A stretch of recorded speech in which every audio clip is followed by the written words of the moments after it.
Hello, this is Gary at Jack Raven Bushcraft. Thank you for watching our video. This week I'm going to talk a little around grading your firewood.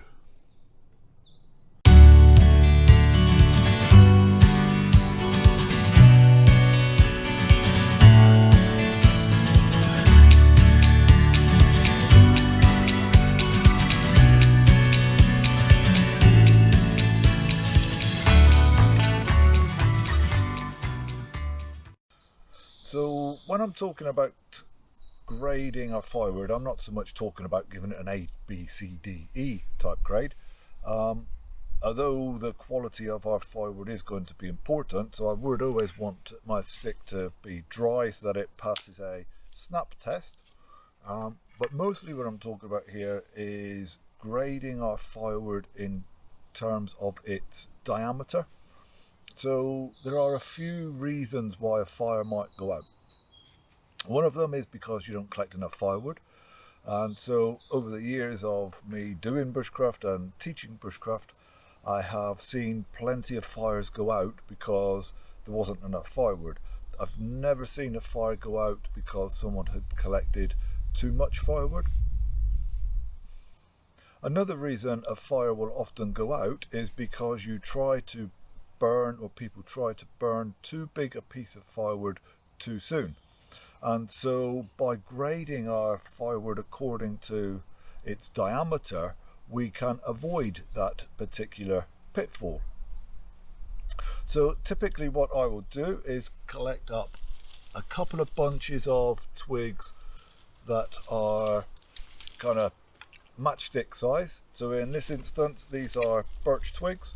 We are in a native broadleaf woodland here. We have lots of birch around. It is the second most common tree in the British Isles. It grows in a wide variety of habitats, so you're going to be able to find it in the woods, on heathland, moorland, coast, and so on. So it's a couple of good bunches of matchstick thin twigs. From there, typically I'm going to go with pencil size. Again, a good handful, a good bunch of it.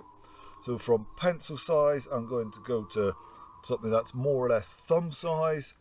From there, I'm going to something that is kind of maybe the thickness of two of your fingers held together, and then a bit bigger again, a bit bigger again.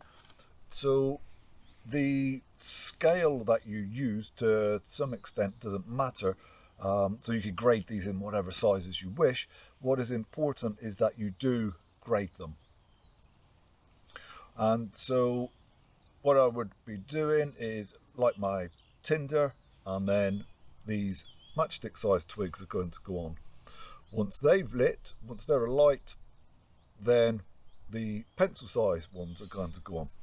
Once that's burning, thumb size. Once that's burning, the next pile, so on and so on. And as I said, the purpose of this is to ensure that we don't try to burn too big a piece of wood too soon. So with that said, what's important in this sort of scale here of different size firewoods, the most important end is this end. So I could go off into the woods and come back with a dozen logs this size. That isn't going to be of much use to me. I'm not going to be able to set those alight. I'm not going to be able to ignite them. So this is the important end. The windier it is, the wetter it is, the more important these piles of sticks are. So if it was particularly wet, or it was particularly windy and I was lighting a fire, then I might even think about 4 bunches of this sort of matchstick sized twigs. If it was really, really wet and really, really windy, I might even go for 6.